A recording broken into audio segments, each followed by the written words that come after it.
Well, there they go. Our team is rushing to safety through the closest doorway, which happens to open into the ballet's shoe closet. I've read that ballerinas may use up to 3 pairs of pointe shoes during one performance at Swan Lake. So there are rows and rows of ballet shoes of all colors and sizes neatly stacked on the shelves in the shoe closet. There are even some vintage toe shoes. The woman who runs this department is called the healer. And, oh, I get it, the healer, but because of the shoes?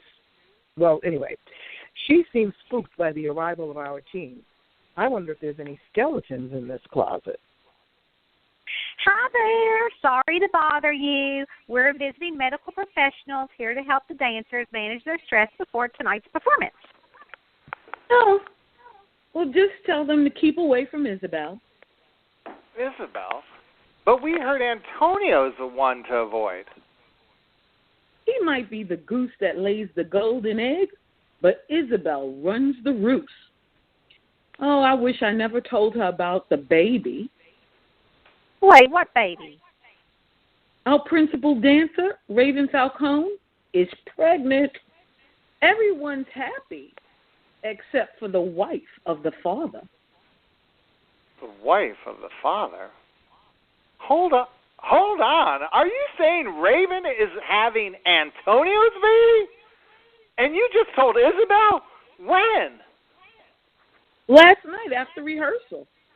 She got so angry that I'm worried. Oh, I'm probably talking nonsense, except she's done it before. Wait, are you telling us that Isabel has had a history of violence?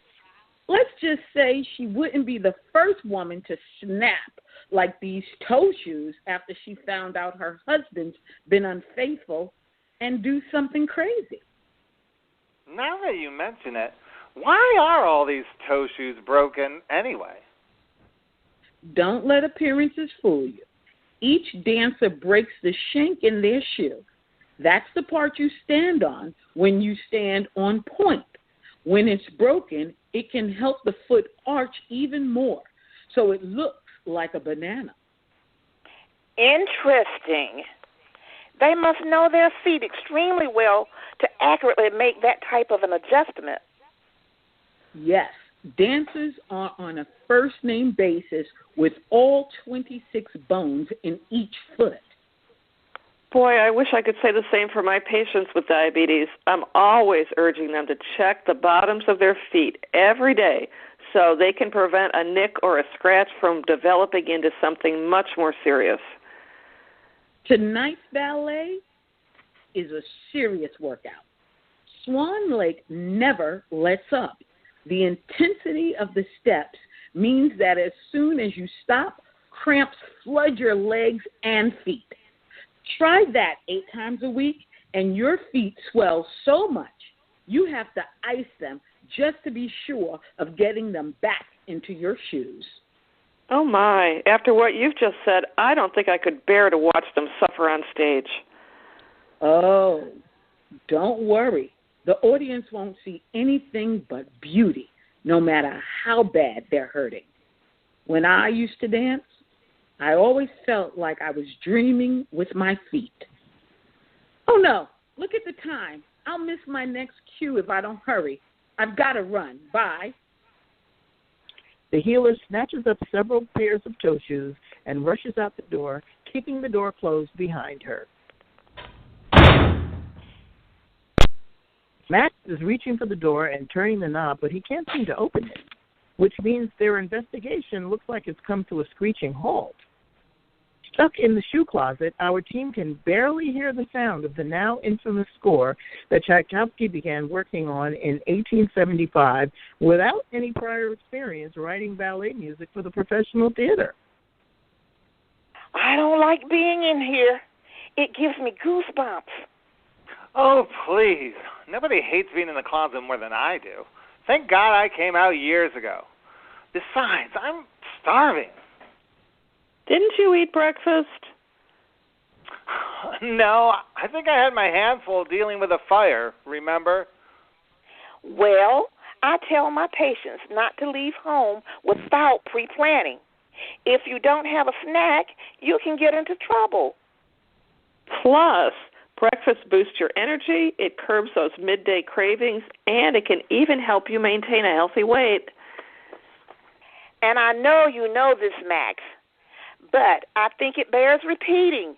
Missing even one breakfast each week increases your risk for type 2 diabetes by 20%. Geez, thanks. I'll be sure to remember that helpful tip the next time I'm stuck in a closet. I hope someone finds us soon. And as if on cue, the doorknob turns and the door begins to open. Our team steps back in an attempt to protect themselves from the intruder. I wonder who this could be. Finally, I found you. Oh, my goodness. It's Mama Rosemary. But how did she get here? Leave it to her to come to the rescue of our team of amateur sleuths. Mama Rosemary, you're here just in the nick of time. You can help us with our undercover investigation. I would have been here sooner if it weren't for those stairs. My hip is killing me. Let's get started. Fill me in. No, Mom. You're not getting involved. Helping me with a recipe isn't the same thing as investigating a murder. It's way too dangerous. Good baking is just like investigating. They're both all about the details. This should cheer you up. Here, have some of these new almonds that I brought for you. Ooh, see, ladies? There's no need to be prepared when someone else has got your back. Maybe this time, but leaving your life to chance is far from a perfect plan.